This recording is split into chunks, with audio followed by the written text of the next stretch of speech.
Voilà, tu coupes. Donc voilà, donc là on se retrouve sur le troisième boss de Terre de Feu en mode 10 et normal. Donc c'est le boss Alice Razor, la mer des couvées. Donc Alice Razor, c'est un boss qui va se composer en deux phases.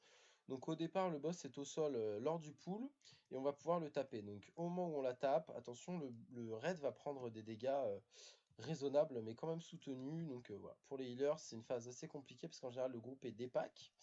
Et puis Alice Razor va tomber. Au moment où elle tombe, en fait, elle va laisser des plumes derrière elle, plumes que les casters vont pouvoir prendre. C'est en priorité donc les casters qui vont se servir de ces plumes, parce qu'en fait, elles vont leur permettre, pardon, de s'envoler. Donc à la suite d'Alice Razor.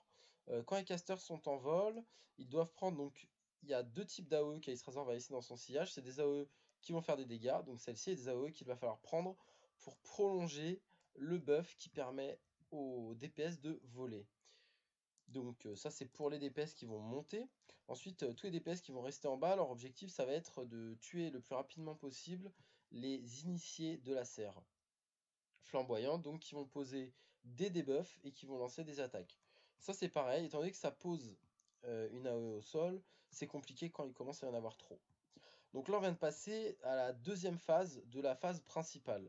Donc à ce moment-là, Alice Razor va faire pop des vers, donc les vers ne sont pas ciblables.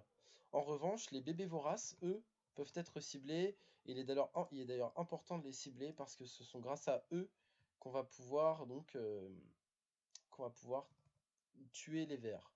Voilà, donc attention pendant cette phase, parce que les vers, c'est un peu comme la coulée de tout à l'heure, c'est pratiquement du one-shot si on se prend un crachat, donc ça s'appelle un crachat. Voilà, donc les DPS qui vont prendre les œufs avec eux, donc on a exemple ici de Pégase, vont avoir un buff sur eux qui s'appelle gravé dans la mémoire. Donc comme dans la nature, les oisillons qui voient pour la première fois un être vivant vont considérer que cet être vivant est leur mère et vont donc pouvoir leur infliger beaucoup plus de dégâts. Donc c'est 1000% de dégâts infligés quand, quand quelqu'un prend le bébé. Voilà, donc c'est la première cible qui va être prise par le bébé qui va avoir ce debuff. Enfin, qui va avoir ce buff, pardon. Faut dire aussi Voilà. que en mode, 10 joueurs, un bébé aura c'est buggé. On ne peut pas taper. Voilà. J'ai pas Il y en compris a, ce que tu as dit. il y en a qu'un qui est script. D'accord, voilà. Donc comme vient de le dire Pégase, donc en mode de 10 joueurs, on peut prendre qu'un seul bébé. Donc voilà, donc c'est-à-dire que le deuxième bébé, Il est on peut pas le insensible prendre. à chaque spell. Comment? Il est insensible à chaque spell. Voilà.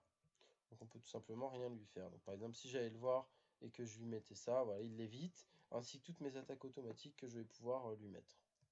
Voilà, voilà. Donc la P1 se continue, toujours en tuant les initiés.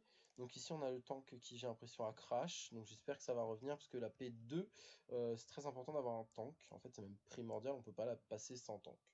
Voilà, donc en haut, les DPS vont pouvoir continuer à taper Alice Razor. Et en bas, donc les DPS continuent à taper les initiés de la flamme au fur et à mesure qu'ils pop. Donc les initiés peuvent pop à 4 endroits différents. Donc un ici, un qui va commencer à pop ici, qui va atterrir ici, un sur le violet et un sur le bleu. Voilà. Donc ensuite, on continue tout simplement, toujours de la même manière. Voilà, faut pas oublier de heal les DPS qui redescendent. Alors pas ceux qui sont en haut exactement, mais quand les DPS qui sont en haut ont pris trop de petites AOE, évidemment il faut qu'ils redescendent pour pouvoir être healables, parce qu'on les a pas apportés sinon en tant que heal, on peut donc pas les heal. Voilà, c'est compliqué. C'est compliqué. Voilà.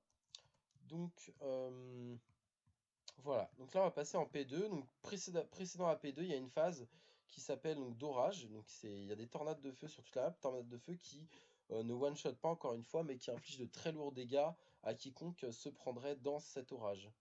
Donc là on a le boss qui vient de redescendre, donc c'est-à-dire que la P2 va commencer.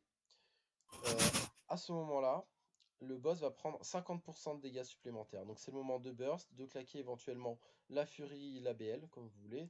Et évidemment, il faut décast le sculpte-griffe de la serre à droite et le sculpte-griffe de la serre à gauche. Sinon, Ice Razor est entouré d'une bulle qui la rend insensible. Voilà, donc dans la mesure où on n'a pas de tank, le raid va prendre des dégâts soutenus. Et donc pour le healer, ça va être très compliqué de tenir cette phase. Voilà.